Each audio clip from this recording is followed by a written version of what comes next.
Mas e pesquisa de intenção de voto? Este jornal é viciado em uma pesquisa. Vamos então com ela? Temos hoje, hein? Nexus BTG, divulgada hoje, trouxe cenários da corrida presidencial das eleições deste ano. E aí, quem será que lidera as intenções de voto?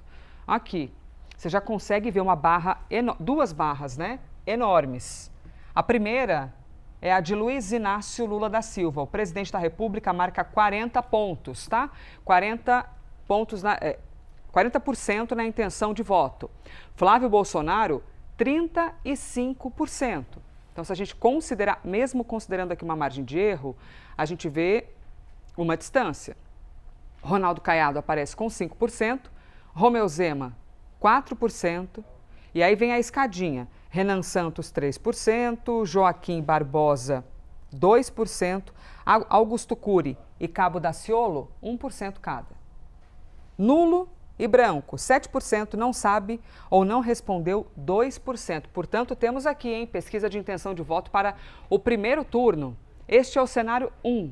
Em um eventual segundo turno, a pesquisa mostra um empate técnico entre Lula e Flávio.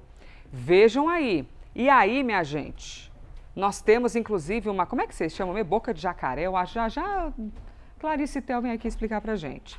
Você vê que eles começaram, quando que começou essa pesquisa? Foi em março de 26, aqui o primeiro ponto, tá? Aqui eles apareciam juntos, vocês estão vendo? E de repente, aqui, a abertura. E agora nós temos Lula com 46, não, o que está aparecendo aqui? Era 46, aí está, 47 e Flávio Bolsonaro 43% das intenções de voto, tá? Então a gente sai de um empate técnico e agora é que já eu vou te contar qual que é a margem de erro para a gente considerar aqui esse número, para ver o quão próximos eles estão. Bom, brancos e nulos e não sabem e não responderam. Brancos e nulos somam, quanto? Só volta um cadinho para mim? 9%, tá bom? Brancos e nulos. E 1% não sabem. Vamos em mais um cenário? Eventual segundo turno entre Lula e Romeu Zema. Lula aparece com 49% das intenções de voto e 10 pontos a menos. Na verdade são 11, né? Mas considerando a margem de erro, a gente pode meio que arredondar para 10. Romeu Zema, 38%. Porém, observem que já foi menor a diferença entre os dois. E agora aqui, o quanto aumentou? Em um último quadro, nós temos Lula e Ronaldo Caiado. 46% para Lula. Ronaldo Caiado tem uma diferença então menor quando a gente compara com o Romeu Zema, né? Aparece com 40%. E aí a galera aqui embaixo, ó, branco, nulo, 12%. Em abril foi para 11% e agora voltou para 12%. E não sabem ou não responderam, ficou tudo ali entre 1% e 2% novamente, tá bom? Bom, nós temos aqui as projeções, em quem você votaria, como é que seria? Mas vamos trazer a rejeição, porque a rejeição, gente, pauta uma eleição.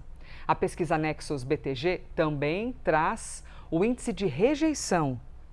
A pergunta: gostaria que você dissesse se é o único em que você votaria, se você poderia votar nele, mas também em outro, ou se você não votaria nele de jeito nenhum, ou se você não conhece este nome. Flávio Bolsonaro. Não votaria nele de jeito nenhum, 50%. É o único em que eu votaria, 26%. Eu poderia votar nele, mas talvez poderia votar em outro também. Aparece aqui com um pouco mais de 20%. E ali, mais para baixo, não conheço, não sei de quem se trata. Difícil, hein? Mas enfim, vai saber, porque você não conhece. 4%. Não sabem ou não responderam. 1% das intenções de voto.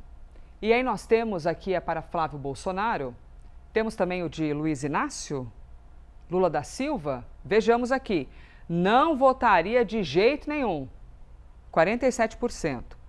É o único candidato em quem eu votaria. E vejam que neste é o único candidato, subiu, né, o índice, 37%. Poderia votar nele, mas também poderia votar em outro por cento, reduziu. Vocês estão vendo o gráfico ali, ó. reduz. E a gente está falando de aproximadamente 16%. E aí não sabem ou não responderam 1%. Pesquisa, então, Nexus BTG ou BTG Nexus. A pesquisa também perguntou sobre o desempenho de Lula. 48% desaprovavam a gestão do petista. Nós temos, cadê? 48%. E aprovo, 47%. Não sei o que te responder, meu caro pesquisador. 6% responderam isso, tá? A pesquisa aqui é aprovação do presidente da República. Aí a próxima pergunta é sobre desempenho do governo. Vamos ver se tem diferença? Aprovação do governo e aí considerando uma série histórica também. Só para explicar para vocês, haja número, hein? Hoje a gente está aqui cheio de pesquisa.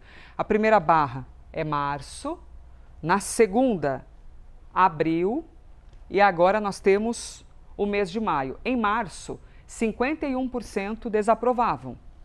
Depois foi para 49% e agora 48%.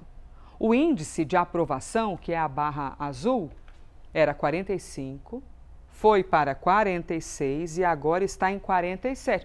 A conta gotas ali dentro da margem de erro, mas copo meio cheio, copo meio vazio, né? Vai saber, tem gente que vai ver, porque de fato está subindo, né? Mas dentro da margem de erro ainda. E aí, não sabem ou não responderam, variou entre 4%, 5% e 6%. Agora, vamos para a avaliação do governo.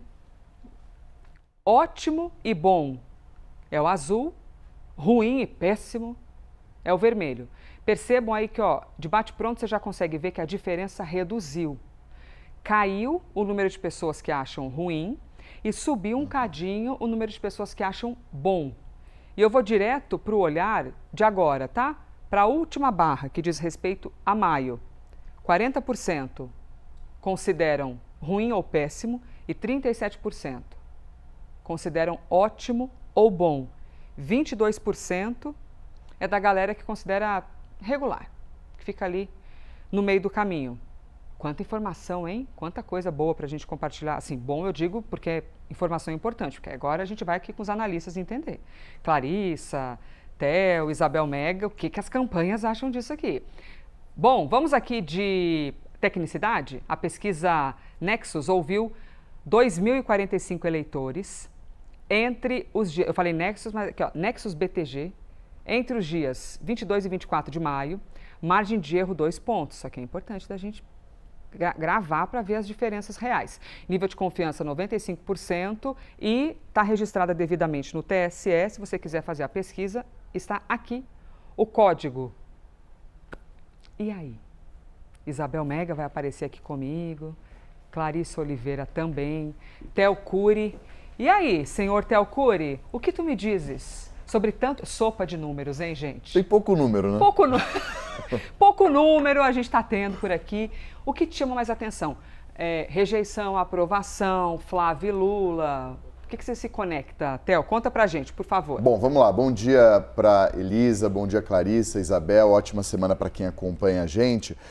No final das contas, o que a gente vê aí é uma leve melhora do governo do presidente Lula na percepção dessas pessoas que foram ouvidas, em especial da performance do próprio presidente na busca pela reeleição com relação ao que a gente tinha visto. Então, por exemplo, eles estavam empatados, Flávio Bolsonaro e Lula, com 46% em março. Hoje já há um distanciamento maior. Isso acende um sinal de alerta na pré-campanha do Flávio Bolsonaro nessa tentativa. Perfeito, é nessa imagem que a gente vê. Aqui nesse caso a aprovação, né? Nesse caso tem a aprovação. Mas já mostra... Segundo turno, né? Que você está citando, segundo turno, Flávio e Lula, né? Segundo turno, é isso. Estava 46%, se eu não me engano, em março, entre eles. E agora Lula com 47% e o Flávio Bolsonaro com 43% das intenções de voto. Olá. Esse aí, perfeito. Os dois estavam ali, ó, juntos, a bolinha vermelha e a bolinha azul. E aí foi abrindo... aquilo que você mencionava da boca do jacaré, vai abrindo a ponto de essa distância ser de 4 pontos percentuais, obviamente considerada a margem de erro, né, para cima e para baixo. Então esse é um ponto importante. Para o Flávio Bolsonaro, alguns pontos ainda chamam a atenção: dificuldade entre as mulheres, dificuldade no Nordeste, tem uma performance melhor no Norte, os dois empatam no Sul. No Sudeste, perdão, no Sul, Flávio Bolsonaro tem uma vantagem com relação ao presidente Lula. No primeiro turno, a gente vê uma diferença maior, uma queda maior do Flávio Bolsonaro. Então, Lula com 41, Flávio com 35. Em março, o Flávio Bolsonaro tinha 3 pontos percentuais a mais do que tem hoje. Então ele vem numa decrescente desde março, no primeiro turno das eleições, é o sinal de alerta. Surge o Joaquim Barbosa também no meio desse caminho todo, testado pela primeira vez, 3%, Renan Santos com 4%, Zema com 4%, Caiado com 5%. Então, numa primeira pesquisa, Joaquim Barbosa já parece bem posicionado. Vai ser sustentável ou não? Isso tudo ainda é muito distante de a gente ter essa resposta, mas já é interessante como já começa a mexer nesse tabuleiro, nessas pecinhas de quem disputa a eleição. E aí, outro ponto que é importante, principais problemas. A gente sempre traz aqui no live essa preocupação do eleitorado. Nessa pesquisa, corrupção, saúde e segurança, nessa ordem, pegam no eleitorado. Corrupção aparece em primeiro nessa pesquisa. Corrupção em primeiro, saúde em segundo e segurança em terceiro. A gente já viu outras pesquisas, por exemplo, que saúde aparecia em quinto lugar, por exemplo. E segurança em primeiro. E segurança em primeiro, exatamente. Então esse é um ponto que chama a atenção. No final das contas, Romeu Zema e Ronaldo Caiado também é um ponto importante de a gente abordar. Você mencionava, o Zema tem uma dificuldade maior na disputa com o presidente Lula do que o Ronaldo Caiado. Também perderia, de acordo com esse cenário de momento, mas uma distância muito pequena entre o Luiz Inácio Lula da Silva e o Ronaldo Caiado. Entre Lula e Zema, há uma distância maior. E há uma queda de Zema de abril para cá. No meio do caminho, o que aconteceu, só para a gente lembrar, não é uma resposta, mas pode ajudar a entender esse contexto. Houve uma série de publicações de vídeos de ministros do Supremo pelo Romeu Zema, isso fez com que ele angariasse muito apoio nas redes sociais, ganhou, a Isabel trouxe esse levantamento, se eu não me engano, 1 milhão de seguidores, algo por aí, né, Isabel? Depois você me corrige. Teve um alcance muito bom nas redes sociais naquele momento, e depois, no escândalo do Master, quando há uma menção ao Flávio Bolsonaro, o Zema é o primeiro a bater muito no Flávio Bolsonaro. Sim, minutos depois, a partir daí também há uma diferença e ele perde um pouco do apoio que ele tinha até abril desse ano. Enfim, são alguns dos pontos para a gente prestar atenção e para a pré-campanha do Flávio Bolsonaro, importante como lidar com a crise do Banco Master, que está tendo prejuízo nessas pesquisas de intenção.